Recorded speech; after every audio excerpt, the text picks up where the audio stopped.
अस्सलाम वालेकुम दोस्तों, आज मैं आपके लिए बिहारी पसंदे बनाने की रेसिपी लाई हूँ।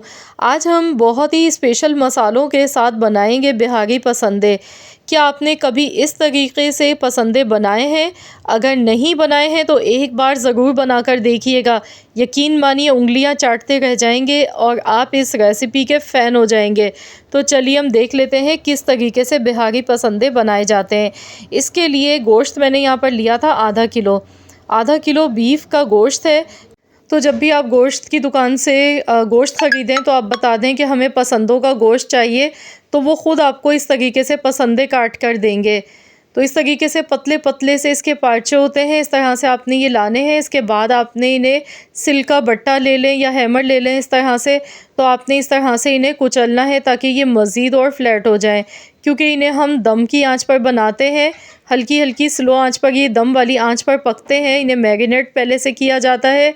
तो पसंदे बनाने का जो तरीका है वो बहुत ही ज़बरदस्त होता है, बिल्कुल मुनफ़रिद होता है।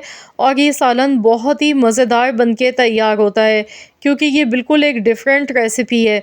तो यहाँ देखिए इस तरीके से मैंने इस पर अच्छी तरह से मैंने इन्हें फ़्लैट किया है। तो इसी तरीके से बाकी सारे पसंदों को भी हमने इसी तरह से फ़्लैट कर लेना है। तो यहाँ मैंने आपको बता दिया, आप चाहें तो सिल का जो बट्टा होता है उससे भी आप कर सकते हैं, तो ये आसानी से हो जाते हैं। तो इस तरीके से पसंदों को हमने तैयार कर लिया।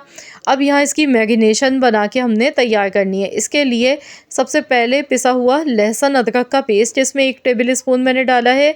इसके साथ ही 1 कप भर के दही का इसमें हमने शामिल कर देना है। तो यहाँ जो थोड़ा सा मैंने इसमें पानी डाला है ताकि दही ज़ाया ना हो। इसके साथ ही 2 मीडियम साइज़ की तली हुई प्याज इसमें शामिल कर देनी। अब गोश्त को गलाने के लिए मैं इसमें डाल रही हूँ मीट टेंडराइज़ पाउडर। आप चाहें तो कच्चा पपीता भी इसमें 2 चम्मच कद्दूकस करके आप इसमें डाल सकते हैं, लेकिन मैं यहाँ डाल रही हूँ मीट टेंडराइज़ पाउडर। तो यहाँ पर इसका 1 चम्मच देखिए मैंने डाल दिया है, और थोड़ा सा मैं मज़ीद और डालूँगी। 1.5 चम्मच मैंने मीट टेंडराइज़ पाउडर का इसमें शामिल किया है ताकि गोश्त आसानी से गल जाए। नमक हस्ब ज़रूरत इसमें शामिल कर देंगे। आधा चम्मच हल्दी पाउडर, लाल मिर्च का पाउडर जाएगा 1 चम्मच भर के। 1 चम्मच कुटा हुआ धनिया इसमें शामिल कर देंगे। पिसा हुआ ज़ीरा पाउडर इसमें जाएगा 1 चम्मच। कुकिंग ऑयल इसमें डालेंगे, तकरीबन यहाँ पर 3/4 कप कुकिंग ऑयल इसमें हमने डालना है। अब इन सारी चीज़ों को मिक्स करेंगे, लेकिन इससे पहले हमने यहाँ पर एक मसाला और रेडी करना है। इसके लिए मैं यहाँ पर ले रही हूँ भुने हुए चने।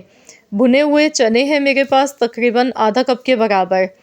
तो आप चाहें तो छिलका उतार के भी ले सकते हैं, या छिलका समेत आप ऐसे ही पीस के पाउडर बना लें। तो यहाँ देखिए मैंने चनों को पीस लिया है। अब ये चने इसमें हमने शामिल करने हैं, भुने हुए चने। तो ये ज़रूर डालिएगा, इससे बिहारी पसंदे में ये लाजमी डाले जाते हैं इसी तरीके से। तो यहाँ देखिए मैंने भुने हुए चने डाल दिए हैं। अब हम इसमें खसखस डालेंगे। तो यहाँ पर 2 चम्मच मैंने खसखस लिए, इसे अच्छी तरह से वॉश कर लिया था। हरी मिर्चें हैं तकरीबन 6 से 7 अदद। तो इन दोनों चीज़ों को भी हमने मिक्सी के जार में डालकर इसका पेस्ट बना लेना है। तो इन दोनों चीज़ों को भी हमने अच्छी तरह से पीस लेना है। तो यहाँ पर मैं थोड़े से पानी के साथ इन दोनों चीज़ों को पीस कर इनका फ़ाइन सा पेस्ट बना लेती हूँ। तो यहाँ देखिए दोनों चीज़ें पिस चुकी हैं। अब हमने ये भी गोश्त में शामिल कर देनी है।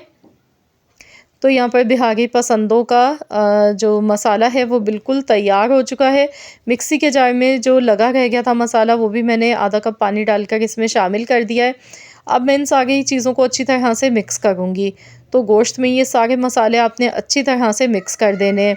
7 से 8 घंटे के लिए आपने इसे मैरिनेट होने के लिए रख देना है।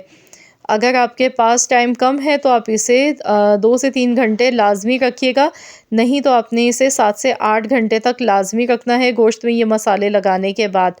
तो यहाँ अब हमने इसे कवर कर देना है, ढक के मैं इसे रख दूँगी। तो चलिए हम इसे कवर कर देते हैं 7 से 8 घंटे के लिए।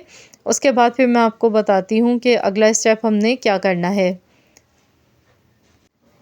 तो चलिए हम देख लेते हैं, 7 से 8 घंटे तकरीबन गुज़र चुके हैं। तो सुबह में ही मैंने मसाले लगा के रख दिए थे गोश्त में। तो यहाँ पर अब हम गैस की फ्लेम ऑन करेंगे, बिल्कुल हल्की दम वाली आंच पर अब हमने इसे पकाना है। तो इस चीज़ का आपने ध्यान रखना है, क्योंकि इसमें हमने भुने हुए चने डाले हैं।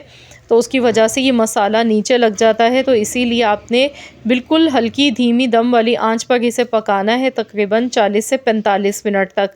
तो चलिए हम देख लेते हैं, यहाँ पकते हुए तकरीबन 30 मिनट हो चुके हैं और देखिए यहाँ पर ऑयल जो है वो अलग से इसका सेपरेट होने लगा है।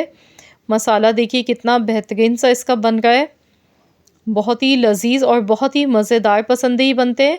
तो चलिए अब हम इसमें स्मोक लगाएंगे लास्ट में। तो यहाँ कोयला मैंने पहले से गर्म होने के लिए रख दिया था, ऑयल ऊपर से डालेंगे, फ़ौरन से कवर कर देंगे सिर्फ 1 मिनट के लिए। तो यहाँ पर 1 मिनट के लिए मैंने ढक्कन लगा दिया था। 1 मिनट से अगर आप इसे ज़्यादा रखेंगे तो फिर स्मोक की जो है जो खुशबू होती है तो वो थोड़ा सा उसका जो फ्लेवर है वो कड़वाहट में तब्दील हो जाता है, इसलिए आपने 1 मिनट से ज़्यादा स्मोक नहीं देना है।